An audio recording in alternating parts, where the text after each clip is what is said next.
Mayura Shreyams Kumar, a third generation leader of Mathrubhumi, who's here to give a digital makeover to the legacy brand, right? Yeah, somewhat. Thank you, Anita. So you actually were elevated into this particular role of Director of Digital Businesses in July 2020? Yeah, July 20. This was the peak of the pandemic. So was there this pressing desire from the Mathrubhumi heads to feel, did they feel that, there is much to be desired as far as the digital businesses are concerned?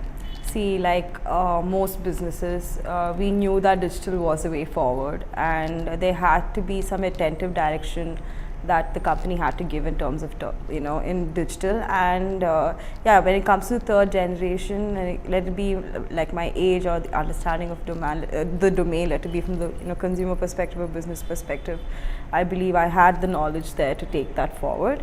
Of course, there was a lot of learning to do, because if you all know that I'm kind of a fresher into the media field at that point.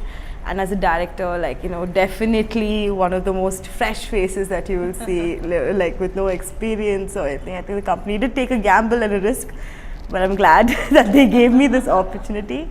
One is definitely the remake of digital. The second would be we have other businesses also that we need to handle.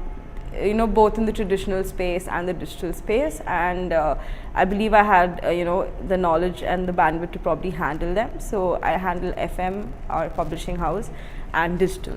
So these are the three verticals that I take care of, and I think getting a fresh perspective in terms of management and in terms of knowledge and experience, I think it was needed at the company at that point, and I did. And that was also the year my granddad passed away, and that seat had to be taken by the end of the day. And it's an amazing privilege that they gave me the opportunity to take that seat, because not only did I understand his dream and vision, but I understood the morals that was attached to that dream and vision, and that a few things that Mathrubhumi can't let go of no matter how much the world has changed.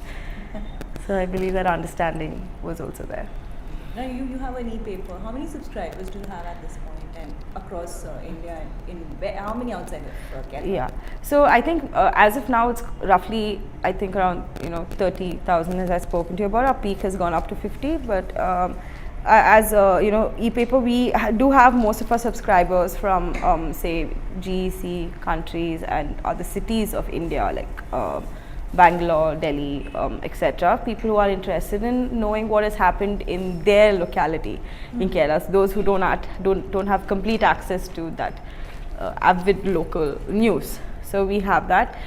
Is it growing? I wouldn't say that it's consistently growing for us. I would say what is growing more for us is our online portals and our website and our app, and our direction is definitely heading towards focusing there. Are you also planning to put news behind a paywall? Definitely. I think every publisher's dream is to do that, and I think every publisher has to do that by the end of the day.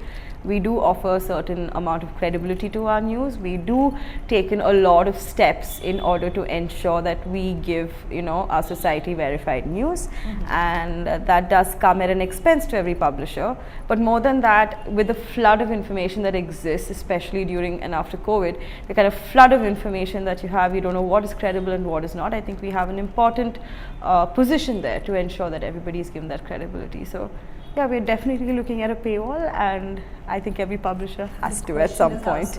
The question is how soon. I'm hoping in at least in the next 9 months, to be precise, we'll be up with our paywall. But before that, we want to ensure that people do like our content, and that we do have a space to experiment with our content by the end of the day. We've been doing that for many years, but focus experimentation on knowing what will people pay for by the end of the day.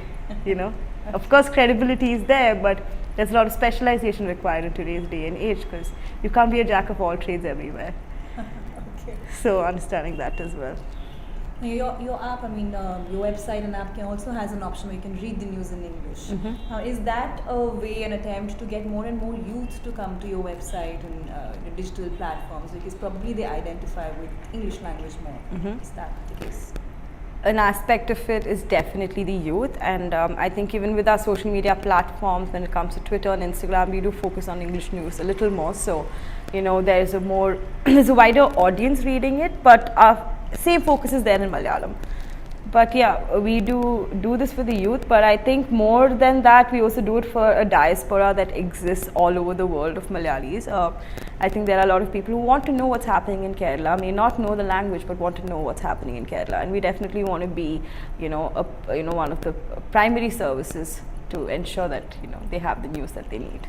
By I'm the sure end of the they day. will get the news they need. Thank you so much for talking to us. Thank you so much. Thank you so much for having me, Anita. Thank you.